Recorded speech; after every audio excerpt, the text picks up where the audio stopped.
ഹരേ കൃഷ്ണ. നിങ്ങൾ ഒരു കാര്യം ശ്രദ്ധിച്ചിരുന്നോ? ഭഗവാൻ കൃഷ്ണൻ്റെ എല്ലാ രൂപങ്ങളും ബാല്യരൂപങ്ങളാണ്. അതായത് ബാല്യരൂപങ്ങൾക്ക് ശക്തി കൂടുതലാണ്. അതുകൊണ്ട് തന്നെ നിങ്ങൾ പ്രാർത്ഥിക്കുമ്പോൾ ബാലരൂപങ്ങളെ പ്രാർത്ഥിക്കാൻ മാക്സിമം ശ്രമിക്കുക. ഭഗവാൻ കൃഷ്ണനെ പ്രാർത്ഥിക്കുമ്പോൾ ഹൃദയത്തിൽ ആലിലയിൽ കിടക്കുന്ന, ചിരിച്ചുകൊണ്ട് ആലിലയിൽ കിടന്ന് ഉറങ്ങുന്ന, അല്ലെ കണ്ണ് തുറന്ന് കിടക്കുന്ന ശ്രീകൃഷ്ണ ഭഗവാനെ ഹൃദയത്തിൽ കണ്ടുകൊണ്ട് പ്രാർത്ഥിച്ചാൽ ആ പ്രാർത്ഥന ഭഗവാൻ കേൾക്കും. അതൊരു മെത്തഡാണത്. കണ്ണൻ്റെ കയ്യിലെ ഓടക്കുഴൽ കണ്ടില്ലേ? ആ ഓടക്കുഴൽ ശരിക്ക് നമ്മൾ ഓരോരുത്തരാണ് ആ ഓടക്കുഴൽ. 9 ദ്വാരങ്ങളാണ് ആ പുല്ലാങ്കുഴലിനുള്ളത്. ആ 9 ദ്വാരങ്ങൾ എന്ന് പറയുന്നത് നമ്മുടെ ശരീരത്തിലെ നവദ്വാരങ്ങളെ പ്രതിനിധീകരിക്കുന്നതാണത്. ആ ഓടക്കുഴലിലൂടെ കടന്നു പോകുന്ന വായുവാണ് കണ്ണൻ. അതായത് നമ്മളാകുന്ന ശരീരത്തിലുള്ള പ്രാണനാണ് ശ്രീകൃഷ്ണ ഭഗവാൻ. അതാണ് ഇതിൻ്റെ ചുരുക്കം. അതുകൊണ്ട് തന്നെ ശ്രീകൃഷ്ണ ഭഗവാനെയും തപ്പിയിട്ട് നമ്മൾ ദൂരെ എവിടെയും പോകേണ്ട കാര്യമില്ല. നമ്മളിൽ തന്നെ ഒന്ന് നോക്കിയാൽ മതി.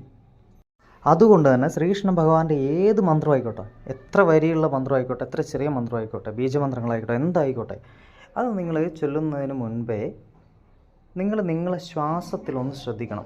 അതായത് ഒരു അരമിനിറ്റ് ഒന്ന് ബ്രീത്ത് കൺട്രോൾ ചെയ്യണം. ബ്രീത്ത് ഉള്ളിലേക്ക് എടുക്കുക, പുറത്തേക്ക് വിടുക, ഉള്ളിലേക്ക് എടുക്കുക, പുറത്തേക്ക് വിടുക. എന്നിട്ട് ആ ബ്രീത്തിനെ ഒന്ന് ശ്രദ്ധിക്കണം. ഇത് ഇങ്ങനെ ചെയ്തിട്ട് ഭഗവാന്റെ മന്ത്രങ്ങൾ ഉരുവിട്ടാൽ അത് വളരെ പെട്ടെന്ന് ഫലമാണ്. അത് എൻ്റെ ഒരു അനുഭവമാണ്. ഞാൻ ഒരുപാട് ആൾക്കാർക്ക് പറഞ്ഞു കൊടുത്തൊരു കാര്യമാണ്. നമ്മൾ എന്താണ് മനസ്സിൽ ഉദ്ദേശിക്കുന്ന നല്ല കാര്യങ്ങൾ അത് നടന്നിരിക്കും, തീർച്ചയാണ്. നമ്മളിതിനു മുമ്പേ ഓം നമോ നാരായണായ മന്ത്രത്തെപ്പറ്റി പറഞ്ഞില്ലേ?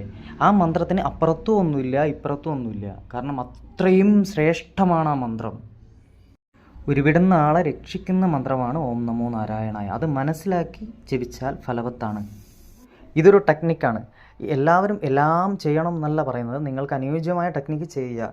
അപ്പോൾ നമുക്ക് ഓരോ കാര്യങ്ങളുണ്ടാവില്ല. അത് നമ്മൾ വിശ്വസിച്ച് ആ ടെക്നിക്ക് ചെയ്ത് കഴിഞ്ഞാൽ അത് ഫലവത്താണ്. അല്ലാതെ ഒരുപാട് കാര്യങ്ങൾ അതിലല്ല കാര്യമുള്ളത്. കുറച്ച് കാര്യങ്ങൾ അറിയാം, എന്നിട്ട് അത് കൂടുതൽ പ്രാവശ്യം ചെയ്ത് കഴിഞ്ഞാൽ അത് നിങ്ങളുടെ ജീവിതത്തിൽ ഉപകരിക്കും. അപ്പോൾ നിങ്ങളെ ബ്രീത്തിനെ ഒന്ന് ഒരു 10 സെക്കൻഡ് ബ്രീത്തിനെ ഒന്ന് ശ്രദ്ധിച്ചതിന് ശേഷം ഓം നമോ നാരായണായ മന്ത്രം ഉരുവിട്ടാൽ അത് അച്ചട്ടാണ്. അത് നിങ്ങളുടെ ജീവിതത്തിൽ ഫലവത്താണ്. ഈ വിദ്യ നിങ്ങൾ ചെയ്യുമ്പോൾ ഒരു പ്രാവശ്യം മാത്രം ചെയ്താൽ പോരാ, കൂടുതൽ തവണ ഇങ്ങനെ റിപ്പീറ്റ് ചെയ്യണം. അപ്പോഴേ ആ വിദ്യ നമുക്ക് വശമാവുള്ളൂ. ഏതൊരു വിദ്യയും അങ്ങനെയാണ്. അപ്പോൾ ഇനി വീണ്ടും അടുത്ത വീഡിയോയിൽ കാണാം. Okay, bye. എല്ലാവർക്കും നന്ദി, നമസ്കാരം.